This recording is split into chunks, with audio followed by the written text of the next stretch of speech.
So thanks everyone for coming and watching. Go. So I'm gonna talk a little bit about where this paper fits into the broader project from which it's derived, which is an attempt at a global history of the idea of self-determination through the 20th century, but focusing on the period roughly from the 1940s through the 1990s. And I start out with the epigraph from Salman Rushdie's book Shalimar the Clown, because it seems to encapsulate what I argue is one of the defining cleavages of debates about self-determination in the 20th century, which is an enduring fear that self-determination carried to its logical end will result in an unraveling of the interstate system and the proliferation of a seemingly infinite variety of small, unviable territories into nation statehood. And this is really sort of at the heart of my research project. So the argument that I make in the paper and that I make in the broader book, one among several arguments, is that small states are a vague geopolitical or a vague category of geopolitical implications, and that in the 19th century, the inertia of geopolitical thinking is in the direction of larger states. Larger states, larger markets, larger armies are necessary for viability, especially in Europe. We see the same impetus with regards to creation of empires, Eurafrica, that sort of thing. And the implications are always that the nations have to be of a certain size in order to achieve viability, either industrially or militarily or politically. And that after World War I, especially with the collapse of the Habsburg and Ottoman empires and the creation of a variety of smaller states in Southern and Eastern Europe, that the rise of fascism and the coming of the Second World War proves the sort of illusory nature of the viability of small nation states. These fears of small state self-determination, I argue, continue throughout the 20th century.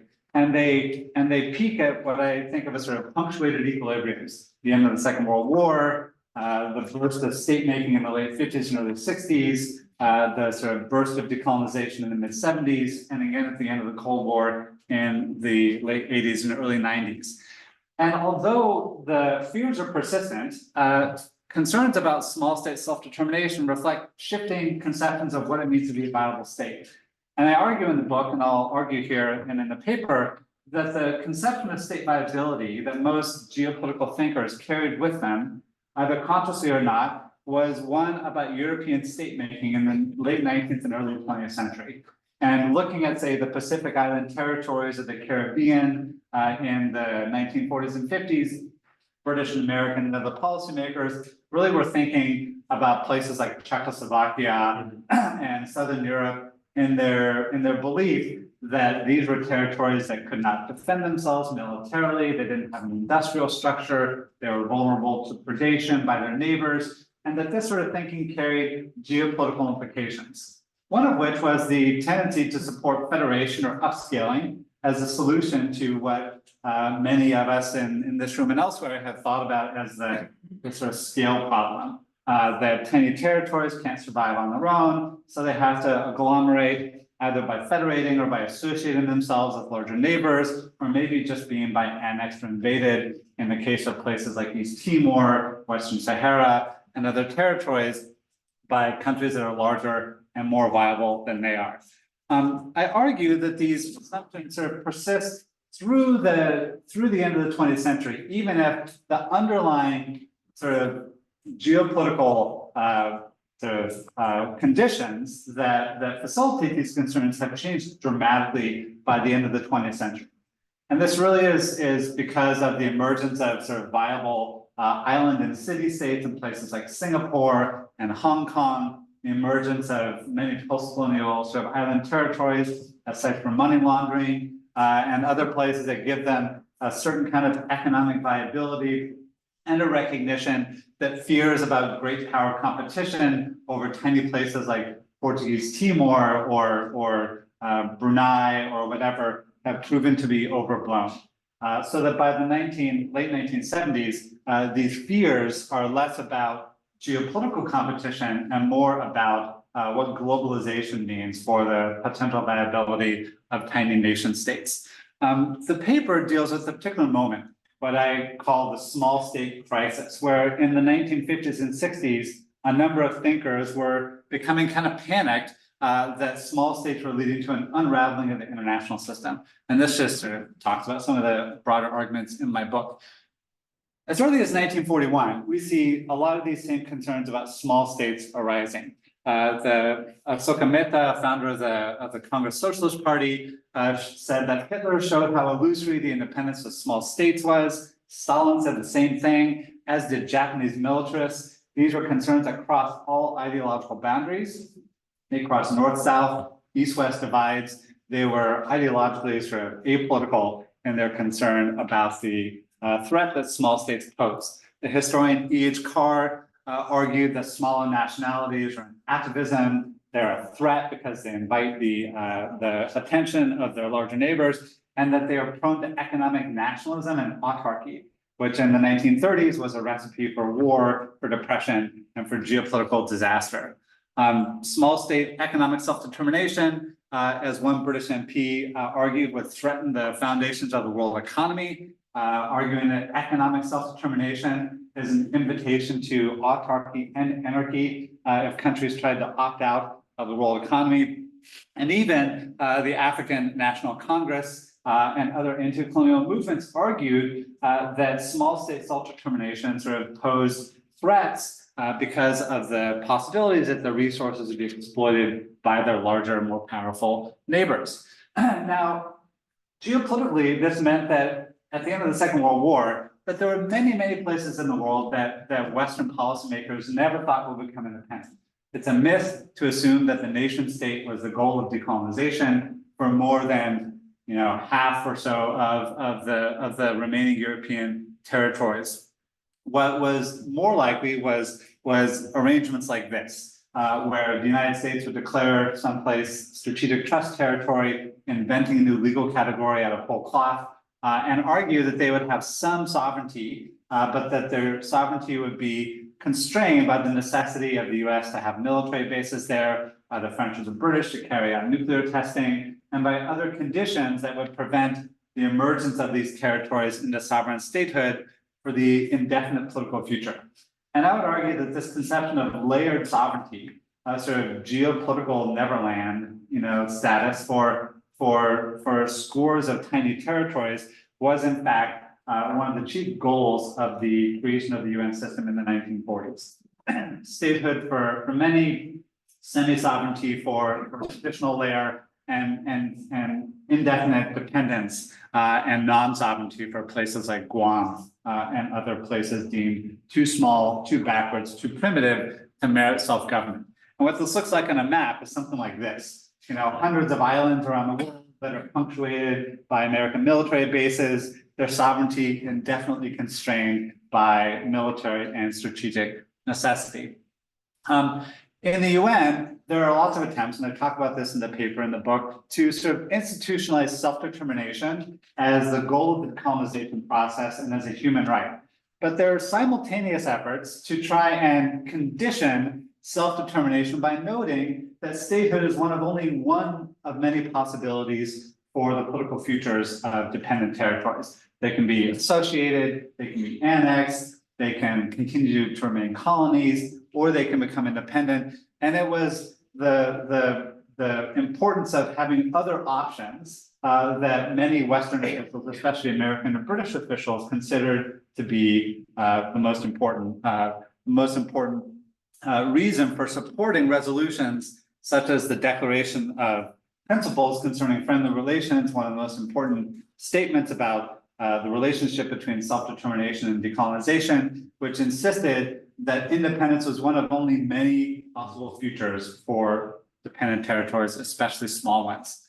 Now, in the 1960s, everyone's freaking out because there seemed to be an indefinite proliferating number of small states. The IMF is arguing that most of these places are not economically viable. Britain, Australia, the United Nations, the US, everyone is worrying that all of these island territories are becoming independent, and this is going to have a couple of effects. One, it's going to destroy the legitimacy of the United Nations by creating dozens of new mini-states with the fiction of sovereign equality, but with the practical effect that the United States and other Western powers are going to start ignoring the United Nations General Assembly and the various committees because they simply don't accept that a place like Haiti or a newly independent Pacific Island territory should have sovereign equality with the United States or other colonial powers.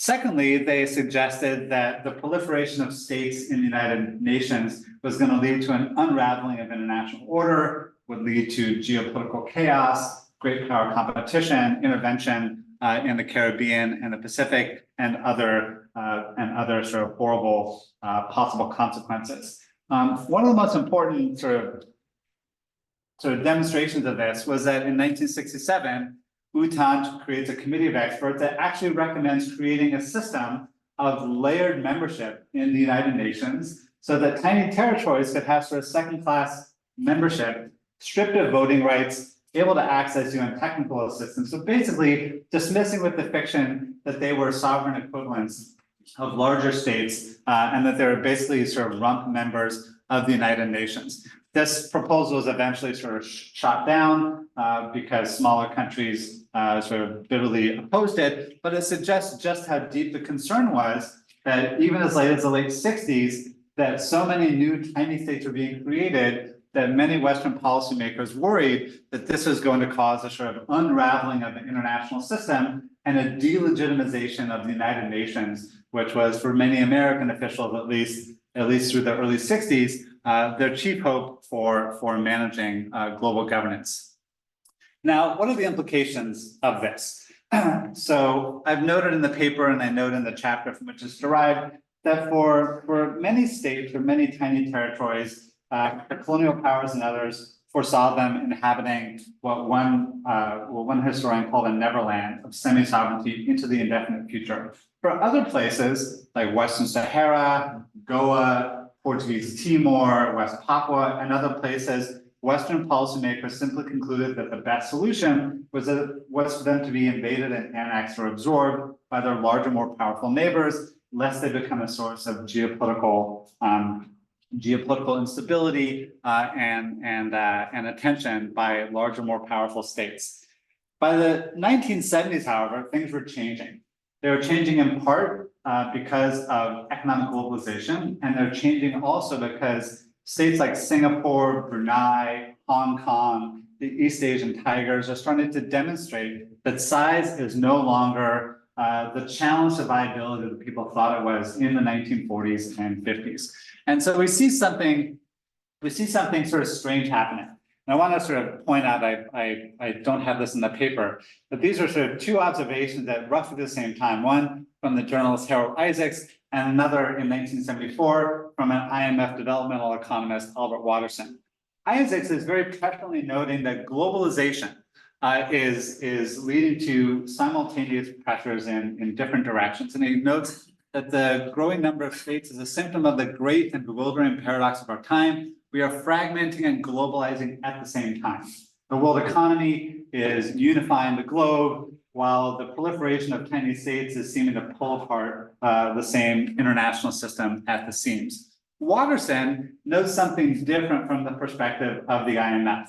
They note that the pressures of globalization are creating demands at the local level for regional, political, and economic autonomy, and that this is leading to a push for decentralization, regionalization, and sub-regional planning. So that globalization is actually helping to fragment and decentralize political authority as local linguistic, political, ethnic, and regional minorities are demanding a greater share in their own self-governance. And I think that this points at some of the contradictions of the seeming crisis of small states, that as globalization sort of progresses in the 1970s and accelerates through the 1990s, that small state viability actually becomes a little bit more of a possible benefit, a demonstration of nimbleness rather than a demonstration of vulnerability.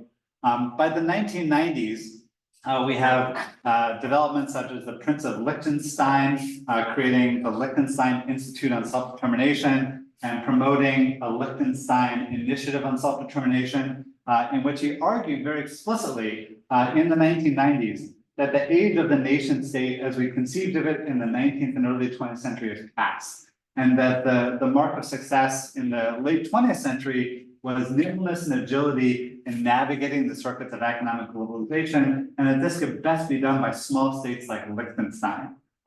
Quinn Slobodian makes a similar argument in his new book, Crack Up Capitalism, arguing that libertarians harbored fantasies about how the world should return to a pre-20th century order of hundreds and hundreds of decentralized territories that would allow for economic globalization and firms and people wielding mobile capital to take advantage of hundreds of competing jurisdictions to find the best outlets for their drug money, for their offshore oil platforms and the like. And that this is the direction in which the world is heading, not towards fewer larger states, as many hoped or thought should be the case in the late 19th and early 20th century, but to more smaller decentralized states firmly embedded in the world economy, politically sovereign, but economically interdependent, and rendering fears about the so-called crisis of small states in the early to mid 20th century a thing of the past. So I'll leave it at that. There's more to say in the paper, and thank you very much.